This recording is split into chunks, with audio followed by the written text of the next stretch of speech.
কেউ কথা রাখেনি। ৩৩ বছর কাটল, কেউ কথা রাখেনি। ছেলেবেলায় এক বোষ্টমী তার আগমনী গান হঠাৎ থামিয়ে বলেছিল, শুক্লা দ্বাদশীর দিন অন্তরাটুকু শুনিয়ে যাবে। তারপর কত চন্দ্রভূ অমাবস্যা চলে গেল, কিন্তু সেই বোষ্টমী আর এলো না। ২৫ বছর প্রতীক্ষায় আছি। মামাবাড়ির মাঝি নাদের আলী বলেছিল, বড় হও দাদা ঠাকুর, তোমাকে আমি ৩ প্রহরীর বিল দেখাতে নিয়ে যাব। সেখানে পদ্ম ফুলের মাথায় সাপার ভ্রমর খেলা করে। নাদের আলী, আমি আর কত বড় হব? আমার মাথায় গড়ের ছাদ ফুঁড়ে আকাশ স্পর্শ করলে তারপর তুমি আমায় ৩ প্রহরীর বিল দেখাবে? একটাও রয়্যাল গুলি কিনতে পারিনি কখনো।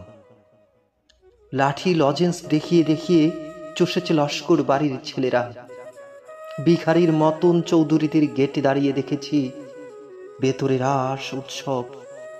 অবিরল রঙের ধারার মধ্যে সুবর্ণ কঙ্কন পরা ফর্সা রমণীরা কত রকম আমোদে হেসেছে। আমার দিকে তারা ফিরেও চায়নি।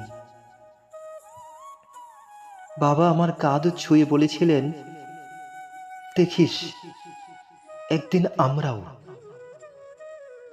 বাবা এখন অন্ধ, আমাদের দেখা হয়নি কিছুই।